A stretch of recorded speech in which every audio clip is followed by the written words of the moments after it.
Today headline, ইসরায়েলের হয়ে গুপ্তচর বৃত্তি। ইসরায়েলি গোয়েন্দা সংস্থা মোসাদের হয়ে গুপ্তচর বৃত্তির জন্য গ্রেপ্তার করেছে ইরানের আইআরজিসি। যুক্তরাষ্ট্রের প্রেসিডেন্ট ট্রাম্প আপাতত ভারত সফরের তার কোনো পরিকল্পনা নেই। ইসরায়েলি হামলায় ইয়েমেনের হুতি প্রধানমন্ত্রীর মৃত্যু নিশ্চিত করল হুতিরা।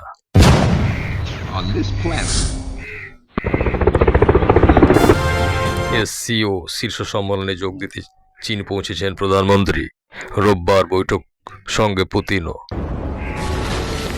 জাপানে আগামী মাসে সামরিক মহড়ার সময় যুক্তরাষ্ট্রকে টাইফুন নামের মধ্যপাল্লার ক্ষেপণাস্ত্র মোতায়েনের অনুমতি দেওয়ায় সতর্ক করেছেন রাশিয়া ও চীন।